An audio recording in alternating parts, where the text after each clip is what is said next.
এসব সাবধান, তোমার এই স্বপ্নের কথা কিন্তু ভাইয়ের কাছে কইও না। কইলে পরে তোমার বিরুদ্ধে দুর্বিসন্ধি করবে। শয়তান মানুষের প্রকাশ্য শত্রু। সেই শয়তান শত্রুতা কোথায় আছে? গাছের মাথায়। সেই শয়তান কোথায় আছে? পেটে, ঠেঙ্গে, কানে, চোখে, কলবে। কলবে মানে কি? এনে ভিতরে তোমার জন্য কথা উদয় হয় ওই জায়গায়। ওই যে কয় আমার ভিতরে বাহিরে অন্তরে অন্তরে আছো তুমি হৃদয় জুড়ে। তার মানে কি? অন্তরে অন্তরে তুমি আমার হৃদয় জুড়ে আছো। হয় রসুল আছে, আল্লাহ আছে, নলে শয়তান আছে। আছে এটা গেছে যেখানে থেকে আল্লাহ আল্লাহ রাসূলের মহব্বতের ভয়ের ভালোবাসার উদ্রেক হয়, শয়তান ওই জায়গাটার মধ্যে চিন্তা শক্তির হুইল ঘোরাবে। আদমের শরীরে রক্তের রন্ধে রন্ধে সে কুমন্ত্রণা প্রদান করবে। ইন্নাকা মিনাল মুনজারিন। আল্লাহ কয় তোর এই ক্ষমতা দিলাম, যা। এই ক্ষমতা শয়তানকে কে দিয়েছেন? শয়তান হে কাম করতেছে। আর শয়তানও জাসিমুন আলা কালবি বানি আদম ফায়দা দাখরা খানাসা ওয়াইজা গাফালা ওয়াসওয়াসা। বনি আদমের কলবের মধ্যে শয়তান ঝাপটি মেরে বসে কুমন্ত্রণা দিতে আছে। জিকির যখন, জিকিরের ধাক্কা যখন হয়ে যায়, জিকিরের বক্সিং যখন পরে, শয়তানকে ওরে বাবারে খাইছে রে, মরছে রে, ও তখন দৌড় দেয়। ইজা ওয়াইজা গাফালা ওয়াসওয়াসা। জিকির যখন করবেন না, ওয়াসওয়াসা দেওয়া শুরু করবে।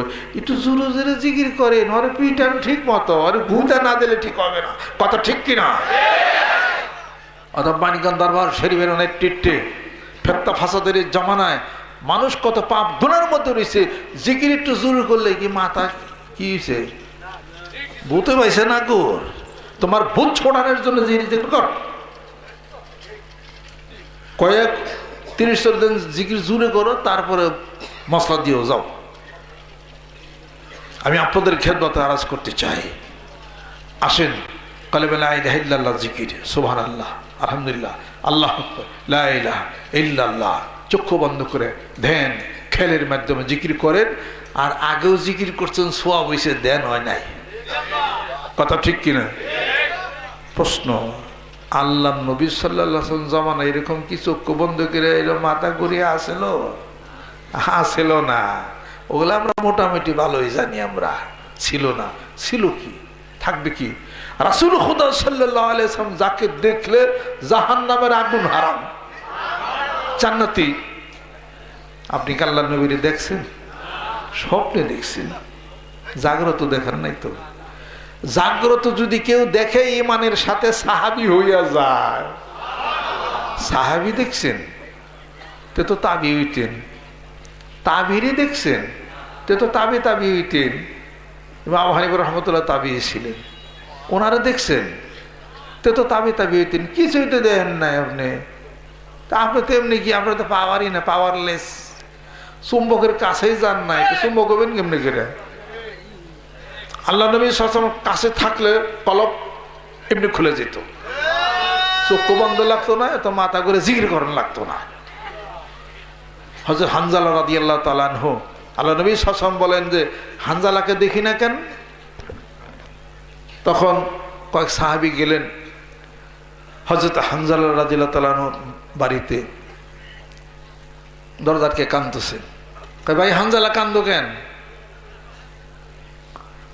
সে তো মুনাফিকান, মুনাফিক হয়ে গেছি। কেন? নবীর দরবার যখন, রসুলের দরবারে যখন বসে থাকি, আমার কলব খুলে যা উজ্জীবিত হয়ে যায়। বাড়িতে যখন চলে আসি আবার অন্ধকার হয়ে যায়। আল্লাহ নবীর সাহাবী রসুলের দরবারে গেলে কলব খুলে যায় সাথে সাথে, বাড়িতে গেলে আন্ধার হয়। তুমি কারা? সলিমুদ্দিন। তুমি তো সাহাবিও দেখো নাই, তাবিও দেখো নাই, রসুলও তো পাওই নাই।